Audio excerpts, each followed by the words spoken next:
Hey there friends, Nibs again. Out here in the garage tonight, doing a little bit of goofing around, and I wanted to do a mail call for you guys. It's been a couple of days since I've done a mail call. Most of this actually did come in today. One of them came in over the weekend, but I actually forgot there was a gun part in one of those, or not really a gun part, but a sight part in one of the Amazon package. The other part is actually kind of channel related too, but we'll take a look at that in a minute. But I wanted to give you guys an update on this one that I unboxed a couple weeks ago from Hasbro over at Brian over at the Hasbro channel. He sent this one over. He was having a little trouble getting it completely tore down so he could rebuild it. So he sent it over to me. Had all the seals and spare parts and everything already. So, but what we have is a really nice earlier model Crossman 140. You can tell it's an earlier model because it has it's not the earliest model, but an earlier model, but it has the stamped steel trigger guard, but it has a steel breech. So it's like the second revision, I guess you could call it. First revision would have had a aluminum breech. We had a couple of those in the garage a month or two ago from Randy that I rebuilt for him. But seems to be working pretty good now, though.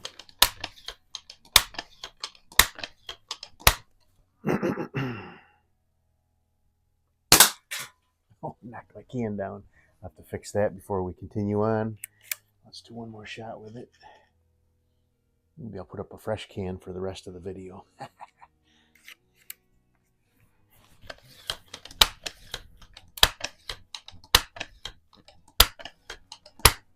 All right, let's hit that upper splatter burst there.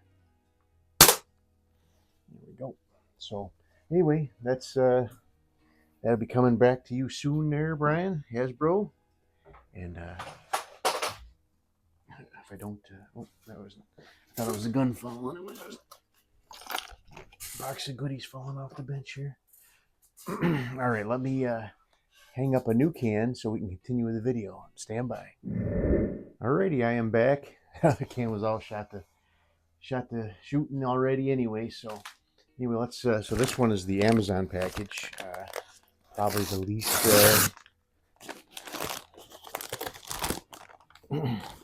So first thing, we've got some new color or new print cartridges for my Canon printer, so we can print out targets for the going to the range. Got a lot of challenges to catch up on, but this is a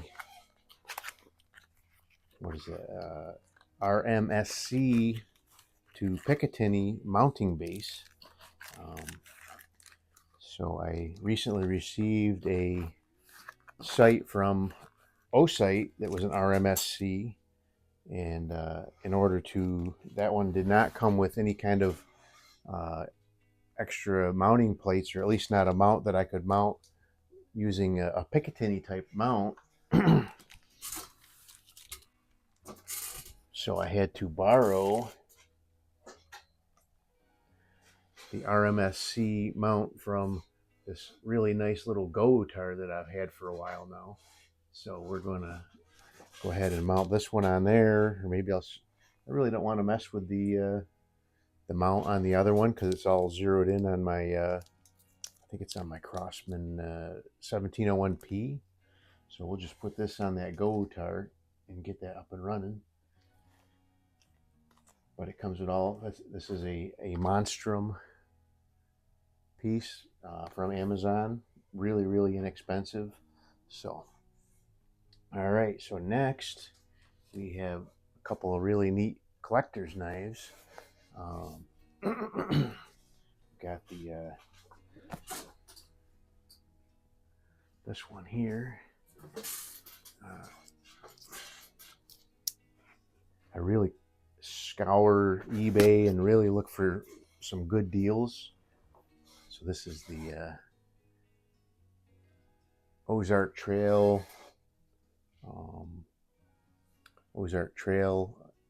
what do you call it, D2 steel, but in the olive drab version. But this little guy here is going to be a really cool knife. I think this is the Iroquois one that I bought. Let's see, yeah, it definitely is. So this one, Iroquois, was a kind of a sub-brand of the Utica Cutlery Company, also known as U-Cutco or something like that. But this is a little tiny kind of yellow pearl handles, scales. Let's see here. I did do a little bit of research on this one before I actually received it, and on the blade itself,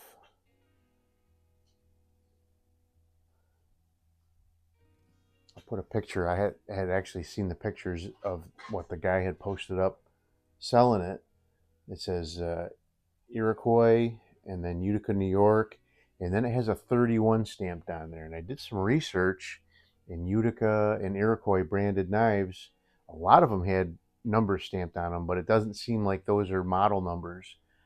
Some people actually indicated that might be a date stamp. So couldn't find anything real definitive. If anybody knows more about the Utica, date stamps or model numbers on the blades, comment down below.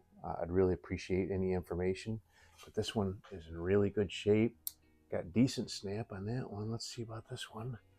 So that one snaps even better. Let's try that other one again. Yeah. Probably could use a little bit of oil, but overall, if this is from 1931, over 90 years old, and looking pretty good. So that one will definitely go in my collector's case. Really, really cool. All right, so now this one is really, really cool. This is a very neat knife.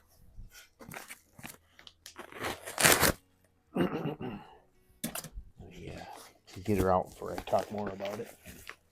So I'll show you guys my address, but all right, so let's see what we got here. We got some extra stuff. We got a pen. Okay, Sexton Knife Works.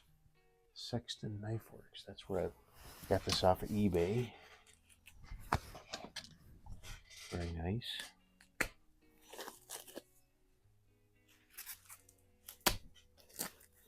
But this is a really cool collector's, right to start off with. You can see that the sheath has the Boy Scout insignia right there on there. If it gives you any idea of what we're about to look at here. But this is a really cool knife. Sheath is in really nice shape. Definitely been worn. Definitely been used. But I like a knife with a little bit of patina. But from the pictures I saw anyway, it did not look to be beat up at all. But what we have is a Camillus. So that they also had a similar one of these with a little slide lock on them, but this one is not actually a. But it had, oh man, that's got really nice. It's been sharpened and could have been more well taken care of, but really cool. And you might not be able to see it, but it actually says Adventurer BSA on the blade, but it is a Camillus, and this tang stamp dates from right around 1960 up into the mid to late 70s. So I thought that was really cool. Still has the original leather lanyard. Really nice snap. So that is a really cool collector's piece right there. So this is a Craftsman number 8 or model 8. But all right, so another cool addition to the knife collection. That's 2 Boy Scout knives I got now. All right, got one more package to get into here. This is going to take a couple of minutes here anyway. But we got another care package coming in from Red Corn Outdoors. Check out, I will link his channel down below. He does sell stuff on eBay, and he 3D prints a lot of cool stuff. So we have one, and we have two. I wonder where he gets these. So these are actually like machinery cutting tool things that I don't know if he works at a place where they use a lot of these, because these can't be inexpensive. So first one is a Pinty 14 by 1.0. Got the gun right over here, and we'll be taking a look at that. And there you go. He actually printed Pinty logo right on the side there, and 20 on the other side. It says air gun use only, 22 caliber. I really like that he is including the caliber right into the print. So now this one is this is a no-mod moderator for the Umarex Complete. He built a no-mod moderator for the for the Notos, and actually by the time he came out with it, I had already cut the the one off of my Notos, so I didn't have any need for that. But so this one actually, so again, air gun use only, and so this one actually slides over top of. So let's start with this one. Here's my Complete. My Complete has the Inspire Precision air tank on it, and probably that's the way it'll stay. But so this no-mod moderator just fits nice and snug right over the front piece there, and then there's a couple of set screws here that you just have to turn in just a little bit. And he includes a wrench.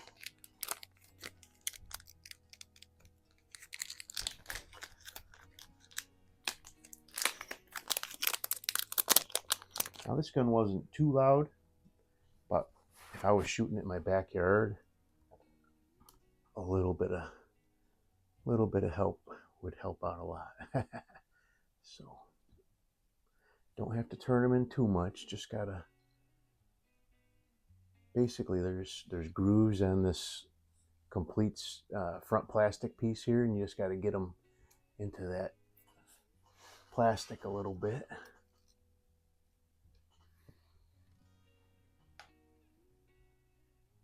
Just get touching so it can't slide off with the massive recoil. All right, let's see here.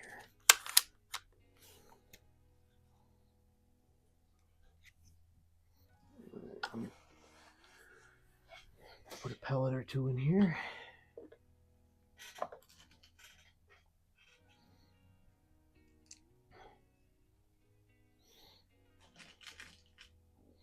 I did have another fella contact me that is making some replacement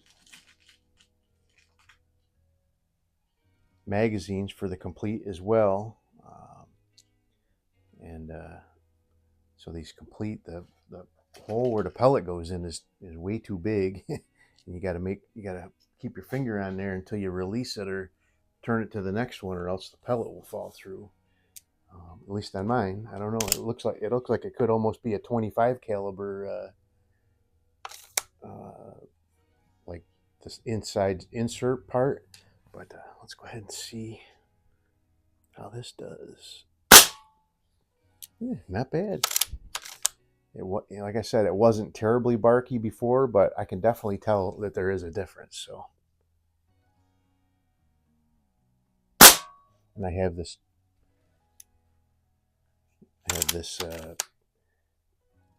set up for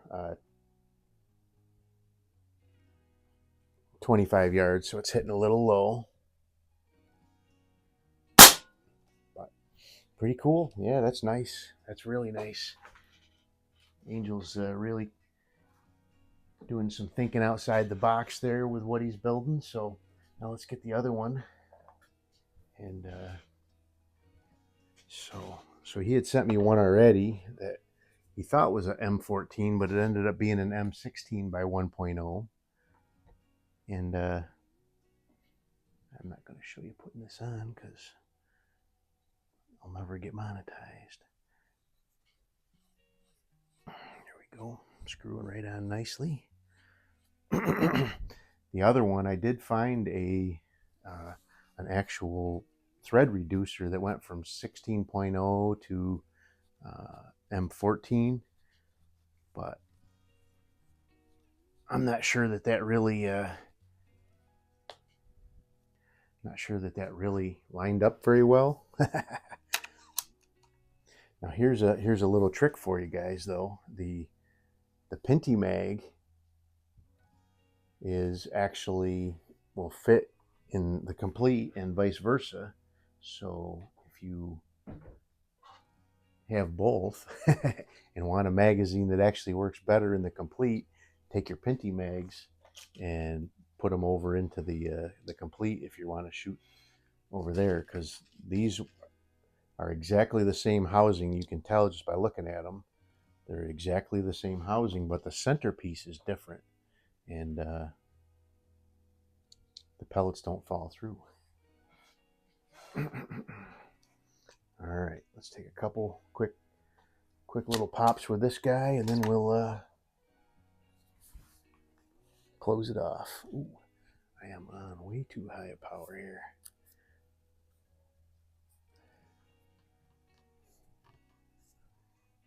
Wow.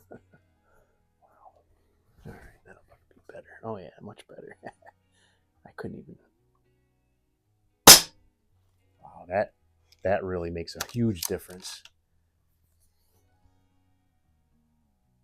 And that one's hitting in the same spot because I aimed up a little bit higher, but let's do one more. Yeah, there you go. So anyway, there you go. Red Corn Outdoors. Really cool. I like that he put that Pinty on there. That's very neat. But awesome new gun from Pinty. I'm trying to contact my contact from Pinty that sent me this to see if he might send me the bullpup next, but he's not answering me back yet. So we'll see. We'll see where that goes. But I'd really like to try that bullpup. I'm seeing way too many people having way too many problems with that space-looking gun, so I'm not sure I even want to get that one and go through the frustration. But I really like this gun. I really do. I really like it a lot. It's nice and light. You could probably put some sling swivels on this thing and carry it around in the woods, and just a great shooting gun. Lots of shots on a fill, and really pretty accurate too. So anyway, went on too long already. Hope you guys liked the video. Till next time, have a great day.